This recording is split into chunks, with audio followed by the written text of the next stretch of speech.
Okay, it's 1 o'clock, so we'll go ahead and get started out of respect for everybody's time.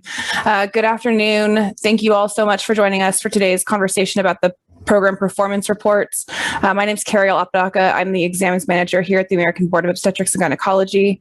With me today are Dr. Wilma Larson, our Associate Executive Director in charge of exams, and Dr. Pooja Shivraj, our Manager of Research and Psychometrics. And Pooja is actually going to lead our conversation today, so I will turn it over to her.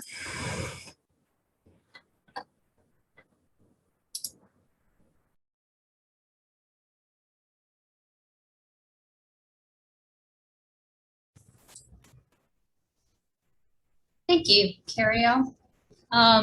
Thank you all for being here today. I will be discussing the program performance reports. They actually came out on your portal this morning, so if you check that, they should be out there.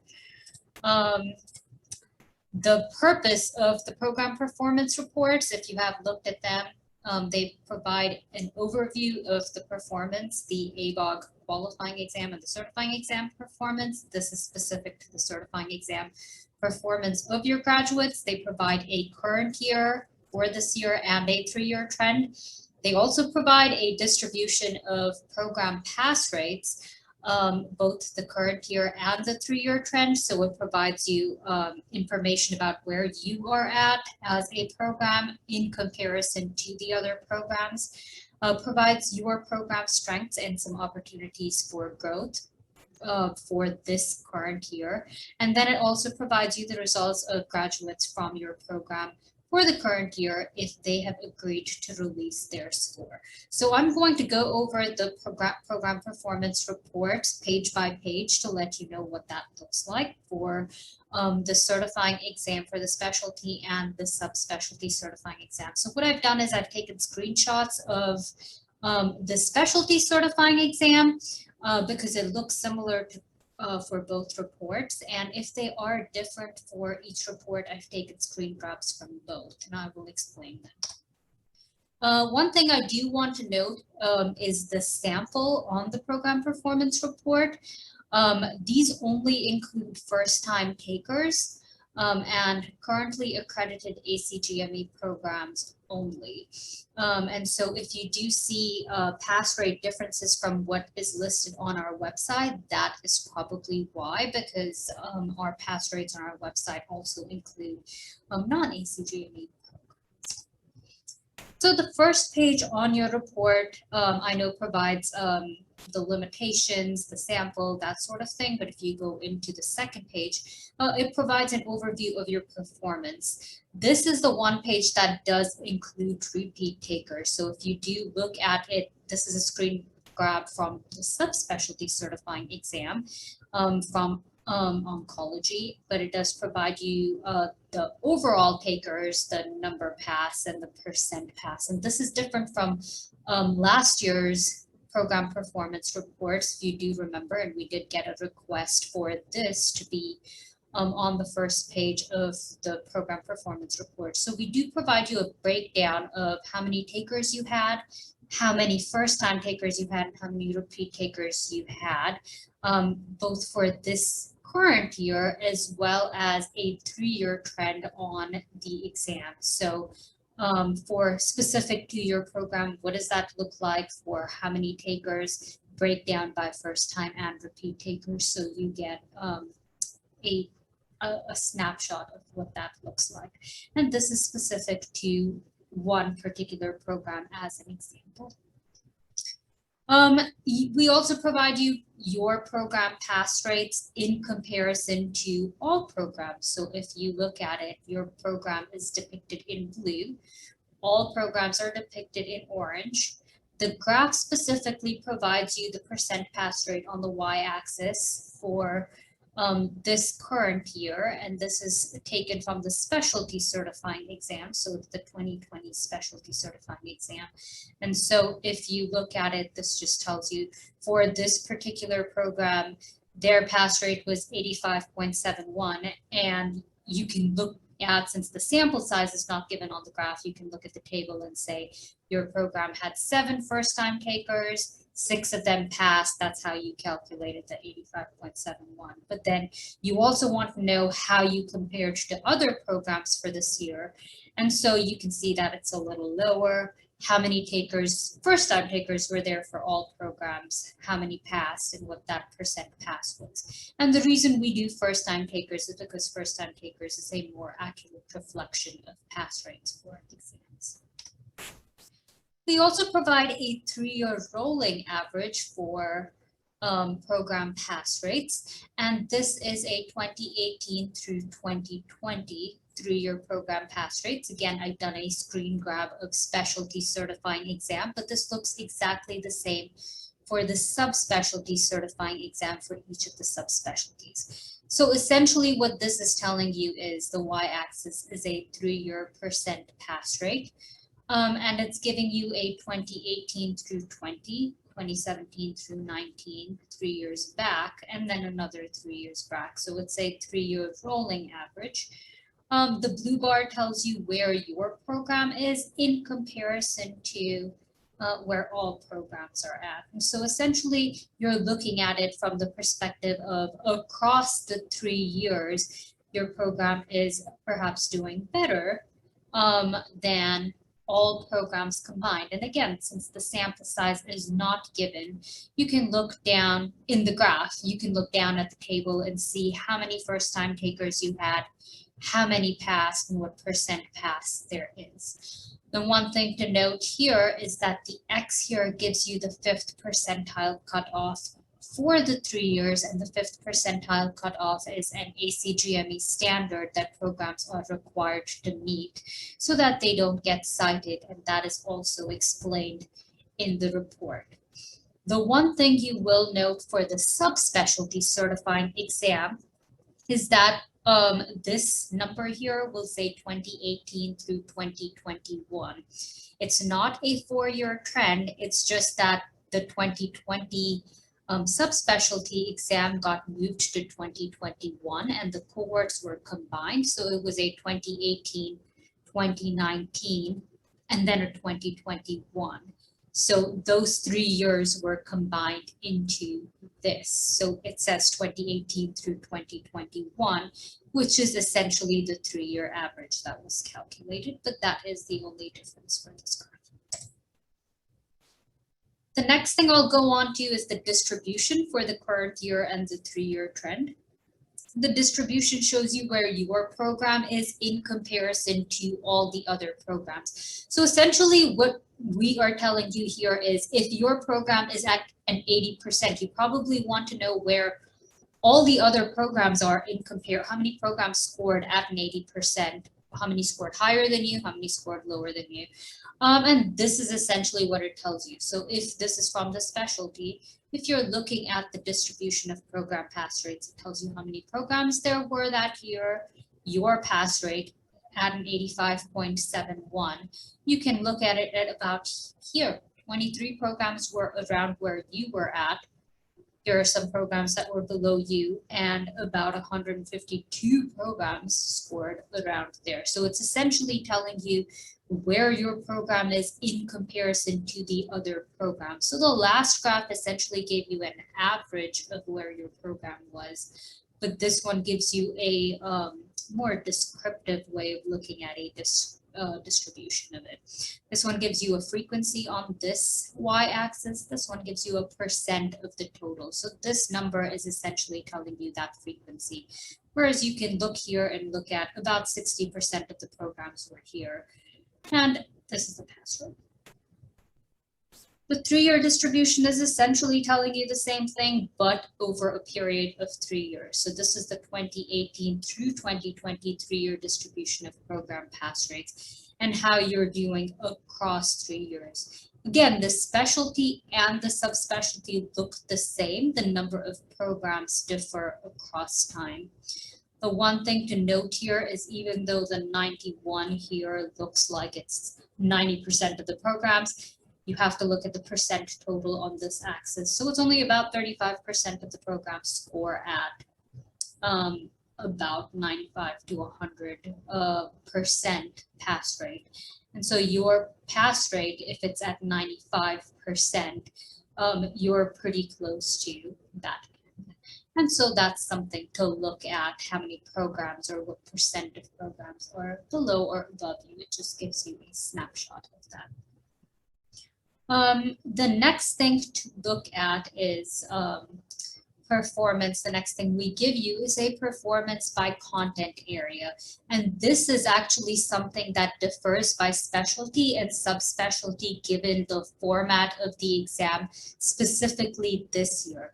This year, the certifying exam was given in a computer-based format as a multiple choice question, which is why there are so many categories. The number of items administered was 200 items, and it was a multiple choice exam. So we could break this down into all of these categories. Basically, OB was broken down into preconception, prenatal. The table below tells you what each of these categories are, but we could break it down similar to how we provide the qualifying exam report.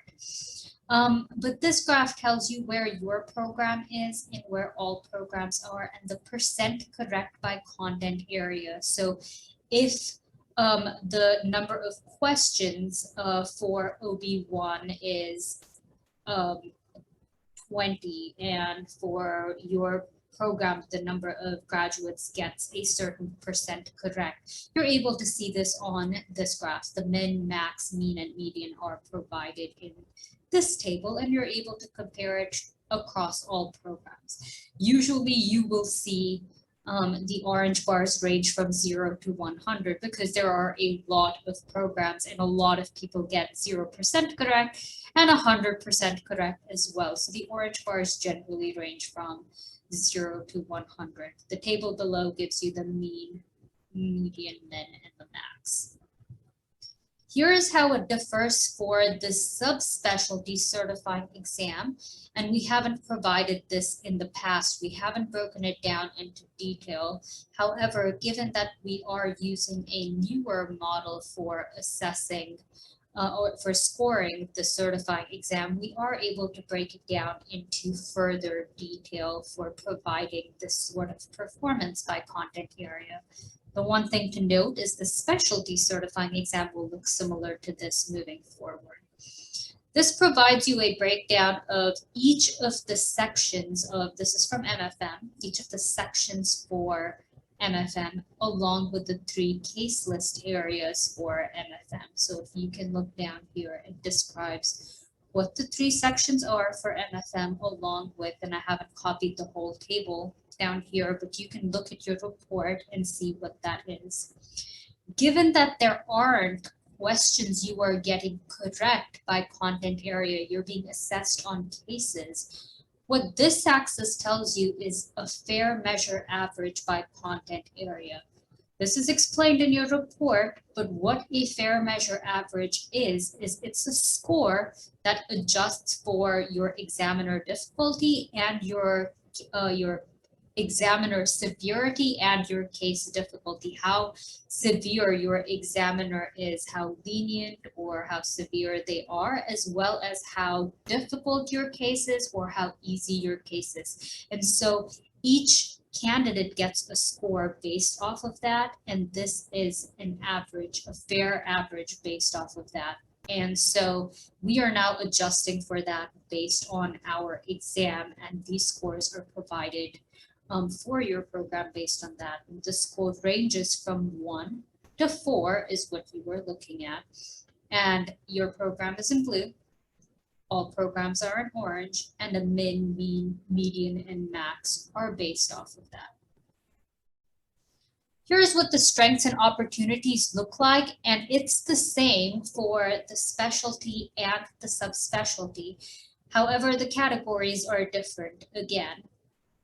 The categories here are based on the specialty right now, the specialty CE, the specialty certifying exam.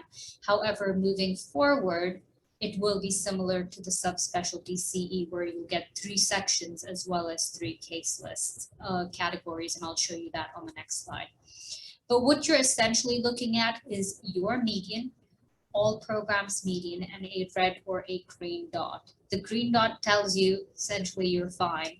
The red dot tells you you're 0.5 standard deviations below all programs median. And why we picked median over mean is because of the small sample sizes. We thought median would be more reflective than the mean itself.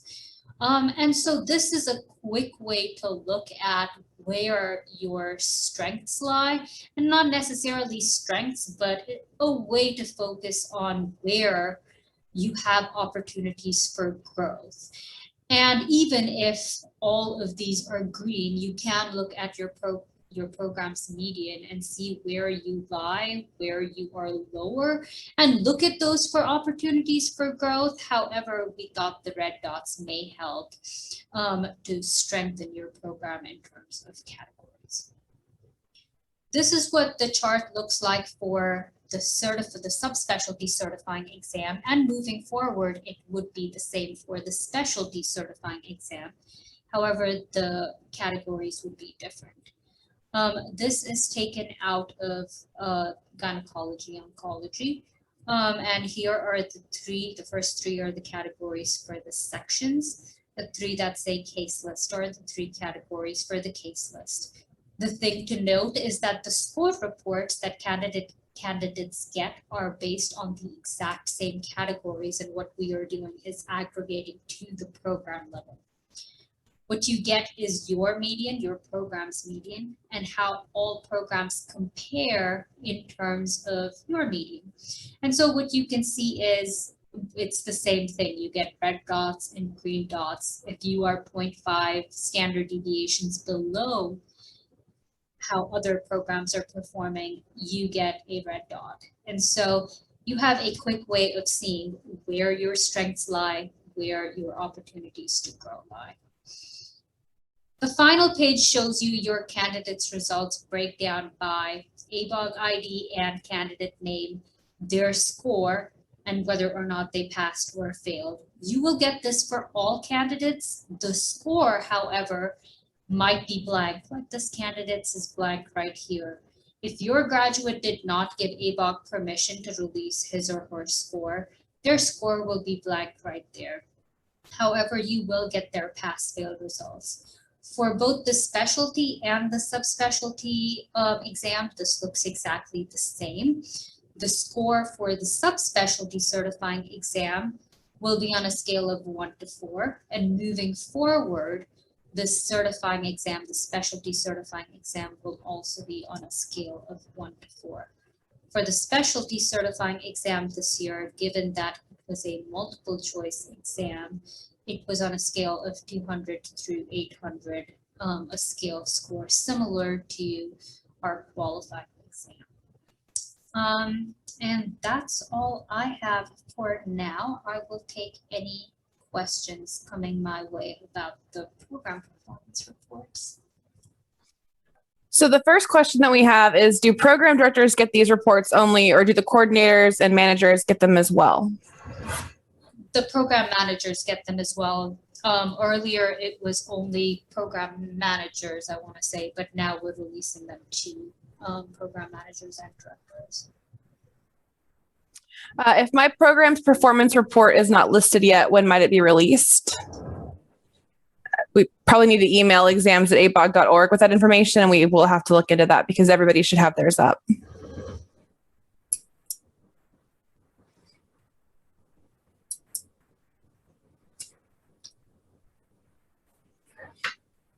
That's all the questions we've gotten so far. If somebody prefers to ask a question out loud, you're welcome to raise your hand and I can unmute you. There's a little raise hand icon at the bottom of your screen. Would we get this for qualifying exams as well? Yes, you will get this for the qualifying exams. The candidate results will be released mid-September, and for the qualifying exams, you should get it the first week of October at the latest. How do we access these reports? I can take that one if you want. Sure. So for the program managers, you just log in under your program number. For the program directors, you just log into your portal. In both cases, the reports are in the My Files section. So when you go into your ABOG portal, To the right of your name is a blue box with 3 little lines in it. Click on that and you'll see My Files. Click into My Files and you'll see Program Performance Report, and you're able to view it there. Just to also add to that, if you look at under other years for the program managers, you'll also see prior year's reports if you need those. Yeah.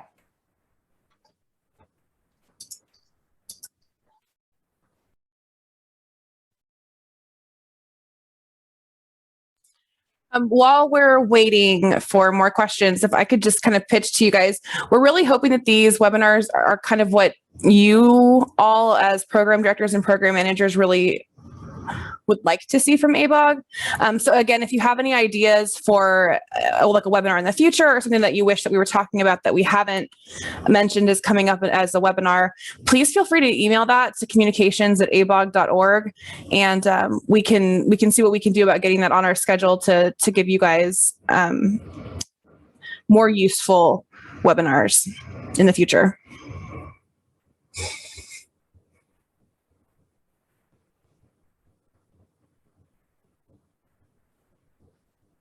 I'm still not seeing any questions.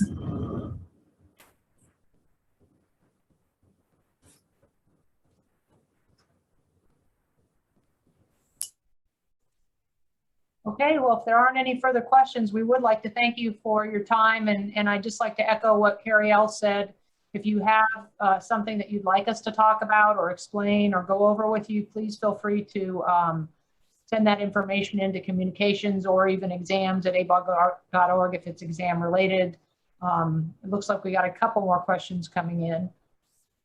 One's a thank you, and the other one is that they missed the initial part of this session, and is the recording available later? And the recording will be available. We'll be sending out through, I think we usually we'll send it to all program managers and program directors, both residency and fellowship, the link to the recording. These days, most of our links are on a private YouTube channel, and we'll give you the password and you just log in and watch it.